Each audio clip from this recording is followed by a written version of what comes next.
Thank you very much, and it's a delight to be here today.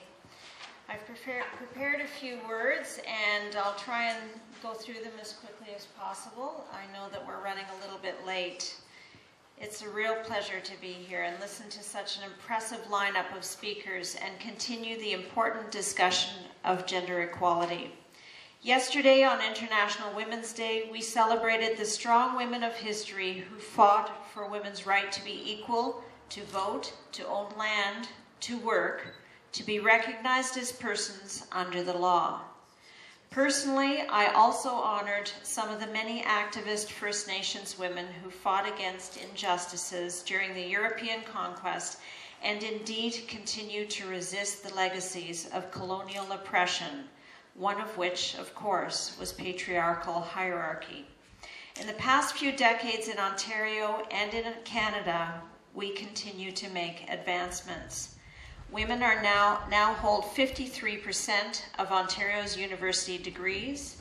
More than double the number of women are now employed more than 40 years ago, and more than ever own their own businesses. Women's average income continues to rise, and we continue to close the gender gap. In last year's provincial election, Ontario elected a record 38 female MPPs, representing an unprecedented 35.5%. The Chief Justice of Canada, the Lieutenant Governors of 4 provinces, the Commissioner of Nunavut, and 2 premiers are women. That's to say nothing of the numerous dedicated medical professionals, teachers, lawyers, scientists, engineers, business owners, authors, religious leaders, athletes, artists, and astronauts who continue to build and support our communities. Despite this important progress in Ontario and in Canada, gender equality and pay equity is not yet a reality, and sadly, in fact, Canada lags well behind many developed countries. The approaches to gender inequality in the developed world are often quite different to global development initiatives where poverty, lack of women's rights, and lack of access to education are more acute. A couple of days ago, I attended a Women and Tax Justice conference, specifically a session on taxing and budgeting for gender equality. We heard lectures from researchers in Canada, China, Spain, and Germany. It was very interesting to learn of the ways in which finance ministries and their tax regimes penalize women, sometimes unwittingly, even in countries where gender equity is enshrined, like in Canada. In much of the developing world, of course, equality lies even farther out of reach. To reiterate UN statistics, 70% of the world's poor are women. Women perform 2/3 of world's work, produce 50% of world's food, but earn only 10% of the income and own 1% of the property.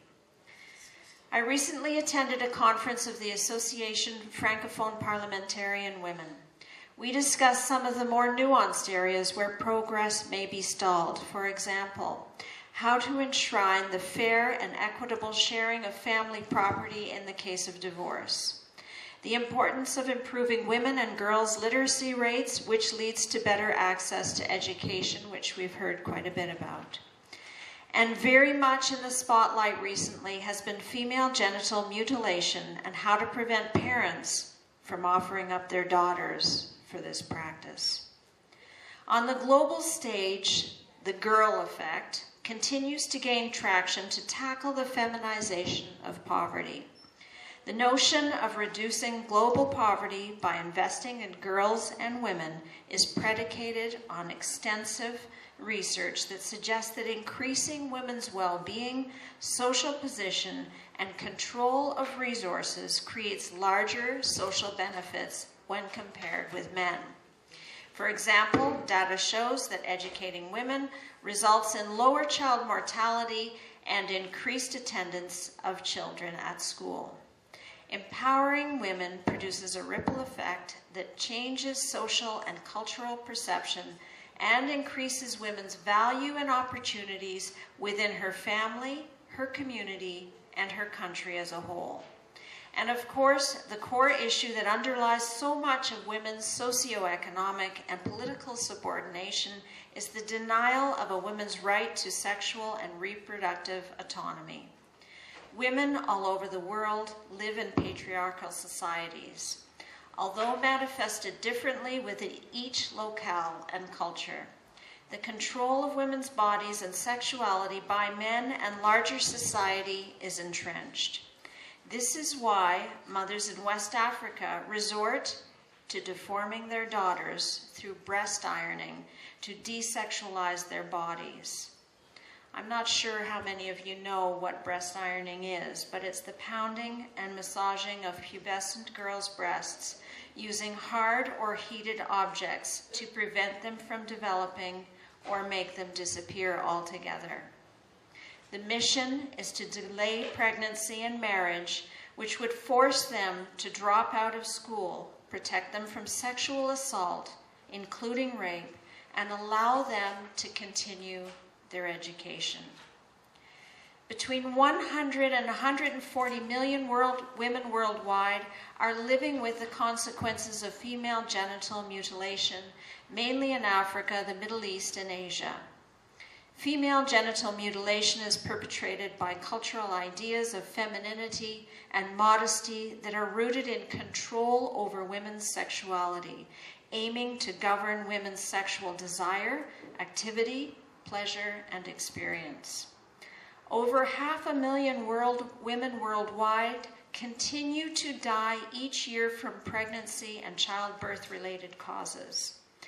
Gender-based violence kills and disables as many women between the ages of 15 and 44 as cancer, with perpetrators going largely unpunished. Practices of forced virginity testing, forced abortion, forced sterilization, forced pregnancy, forced abortion bans, corrective rape, forced marriages, and honor crimes are other examples of the violation of women's sexual and reproductive rights. In summary, therefore, while gains are being made, there is still much, much more to do. Here in Canada, I'm proud of last week's announcement by Premier Wynne and Minister McCharles of the comprehensive action to stop sexual violence and harassment against women. We must continue to break down the notion that women's empowerment is a zero-sum game. When women gain more power in decision-making, it's not a loss for men. Rather, we work together as partners, our society is stronger, and we can give all individuals an equal opportunity to share and achieve their dreams. As we continue to make strides that advance all women, we owe it to ourselves, to our past and future generations, to fortify women's rights as human rights and recognize the rightful claims of one and all humanity. Merci beaucoup. Thank you, Miguel.